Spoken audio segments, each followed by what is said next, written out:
सुप्रभात प्यारे बच्चों, कैसे हैं आप सब। उम्मीद करती हूँ कि आप सभी अपने स्थान पर सुरक्षित होंगे और अपना कार्य ठीक प्रकार से कर रहे होंगे। तो बच्चों, आज का हमारा टॉपिक है रसखान के सवैये, जो कि आपकी क्षितिज पुस्तक के काव्य खंड का 11वां पाठ है। उसके बारे में हम पढ़ते हैं। पहले हम रसखान जी के बारे में, उनके जीवन परिचय के बारे में थोड़ा सा संक्षेप में पढ़ेंगे। रसखान जी का जीवन परिचय: इनका मूल नाम सैयद इब्राहिम है। इनका जन्म स्थान दिल्ली के आसपास का क्षेत्र माना जाता है और इनकी शिक्षा दीक्षा गोस्वामी विट्ठलनाथ द्वारा दी गई थी और इनकी कर्म भूमि ब्रज भूमि को माना जाता है। यहाँ पर इन्होंने बैठकर सभी रचनाएं की थी और इनकी प्रमुख रचनाएं कृतियाँ कौन सी हैं? सुजान रसखान, प्रेम वाटिका और रसखान रचनावली, जो कि रचनाओं का संग्रह है। और इनकी मृत्यु 1628 ईस्वी में मानी जाती है। रसखान सवैये के पाठ का सारांश एक बार हम पढ़ते हैं कि सारांश क्या है, पूरे पाठ में क्या कहना चाहते हैं रसखान जी। प्रस्तुत पाठ में कवि रसखान के सवैये को संकलित किया गया है। कवि रसखान के द्वारा रचित पहले और दूसरे सवैये में कृष्ण और कृष्ण स्थली के बारे में कवि का भाव प्रस्फुटित हुआ है। तीसरे सवैये में कृष्ण के अतुलनीय सौंदर्य के प्रति गोपियों के प्रेम का चित्रण हुआ है। इसमें गोपियां कृष्ण का रूप धारण कर लेने की चाह से भरी हुई हैं, ताकि वे सभी कृष्ण से कभी पृथक न हो सके। पृथक मीन्स अलग। कवि रसखान अपने चौथे और अंतिम सवैये में कृष्ण के मनोहर मुरली की धुन, उनकी आकर्षक मुस्कुराहट के प्रभाव को वर्णित किया है और कवि गोपियों की विवशता का वर्णन करते हुए कहते हैं कि गोपियां चाहकर भी कृष्ण के प्रेम के अभाव में नहीं रह सकती। तो अब हम इनके इस पाठ में आए कुछ कठिन शब्दों का अर्थ जानते हैं। गिरि मीन्स पहाड़ या पर्वत। बसो किसी स्थान विशेष में बसना या रहना। कहा बस आपे से बाहर होना या मुक्त रहना। मंझारन बीच में या दरमियान। पुरंदर हिंदू धर्म के अनुसार इंद्र देवता का उपनाम। कालिंदी यमुना नदी का एक उपनाम। कामरिया कंबल, तड़ाग तालाब या सरोवर। कल धोत महल। वारो कुर्बान होना या समर्पित होना। भाव तो अच्छा लगना या मन को भाना। टेरी आवाज़ देकर बुलाना। करील कंटीला झाड़ी। तो अब रसखान के सवैये हम एक एक करके पढ़ते हैं। ये 4 सवैये दिए गए हैं आपकी पाठ्य पुस्तक में और इनके अर्थ को समझने की कोशिश करते हैं। मानुष हो तो वही रसखानी, बसो ब्रज गोकुल गांव के गवारन। जो पसो हो तो कहा बस मेरो, चरो नित नंद की धेनु मंझारन। पाहन हो तो वही गिरी को, जो कियो हरि छत्र पुरंदन धारन। जो खग हो तो बसेरो करो, मिली कालंदी कूल कदम की डारन।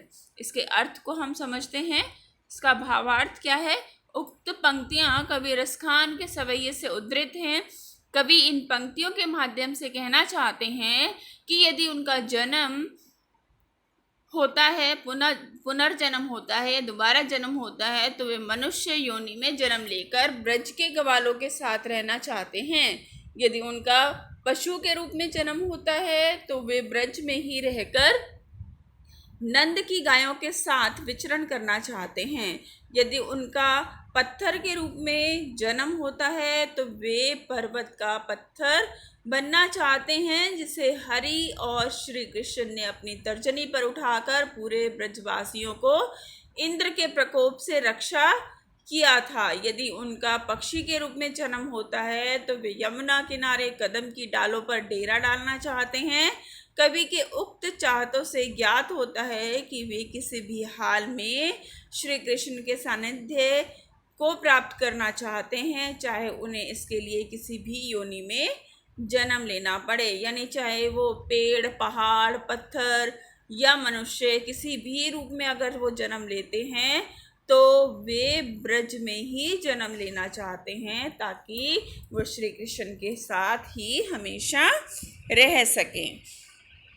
दूसरा आपका सवैया है, या लकुटी अरु कमरिया पर राज तिहूँ पुर को तजी डारो, आठहु सिद्धि नो निधि के सुख नंदन नंद की गायें चराई बिसारो।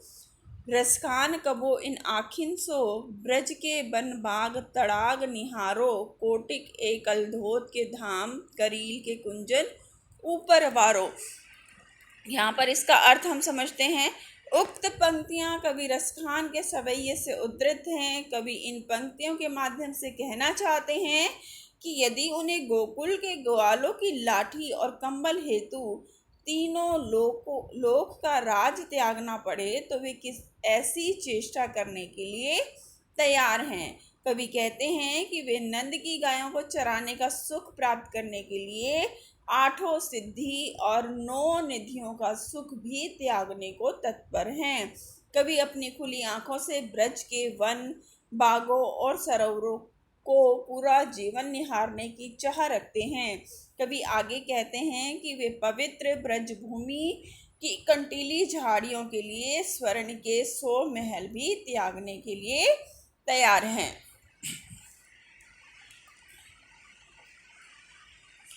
तीसरा पैराग्राफ हमारा है, मोर पखा सिर ऊपर राख्यो, गूंज की माल गरे पहिरोगी, ओढ़ी पितंबर ले लकुटी, बन गोधन ग्वारिन संग फिरोगी। भाव तो वही मेरो रसखानी, शोक तेरे कही सब स्वांग करूँगी, या मुरली मुरलीधर की अधरान धरी अधरा न धरूंगी। तो यहाँ पर इसके अर्थ को हम अगर समझते हैं तो यहाँ पर क्या कहना चाहते हैं रसखान जी। यहाँ पर गोपियों की कृष्ण का प्रेम पाने की इच्छा और उसकी कोशिश का वर्णन किया गया है।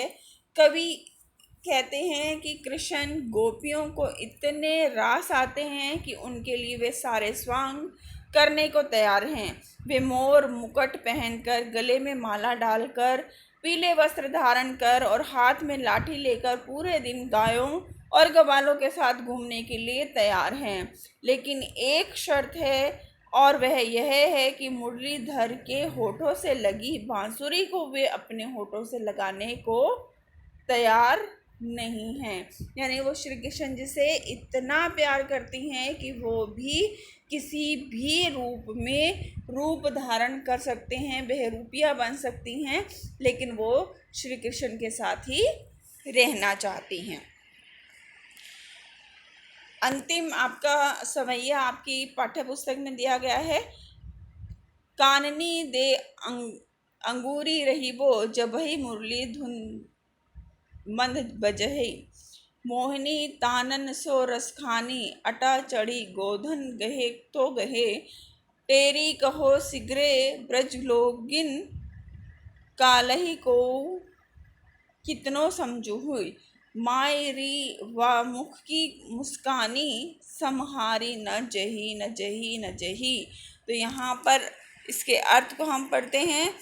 उक्त पंक्तियाँ कवि रसखान के सवैये से उद्धृत हैं। कवि इन पंक्तियों के माध्यम से कृष्ण के मनोहर मुरली की धुन और उनकी आकर्षक मुस्कुराहट के प्रभाव को वर्णित किया है और कवि गोपियों की व्यवस्था का वर्णन करते हुए कहते हैं कि गोपियाँ चाहकर भी श्री कृष्ण के प्रेम के अभाव में नहीं रह सकती। प्रस्तुत पंक्तियों में गोपियाँ कहती हैं कि जब कृष्ण की मुरली की मधुर और मनोहर धुन गूंजेगी तो वे अपने अपने कानों में उंगली डाल लेंगी ताकि उन्हें वो मधुर संगीत सुनाई ना पड़े, क्योंकि कृष्ण की मुरली की धुन में मग्न होकर गायें भी अटारी पर चढ़कर गाने लगती हैं।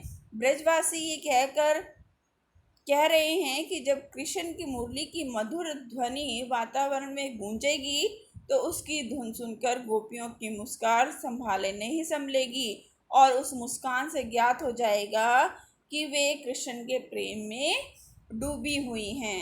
यानी यहाँ पर जितने भी सवैये दिए गए हैं वो श्री कृष्ण भक्ति में लिखे गए हैं और श्री कृष्ण से ना तो रसखान जी अलग होना चाहते हैं, ना ही गोपियाँ श्री कृष्ण से किसी भी तरह से अलग होना चाहती हैं। वो हमेशा श्री कृष्ण जी के साथ रहना चाहती हैं और उनके ही प्रेम की धुन में लगी रहना चाहती हैं। तो बच्चों, इस तरह से हमारा जो ये पाठ है ये ख़त्म होता है। Thank you so much.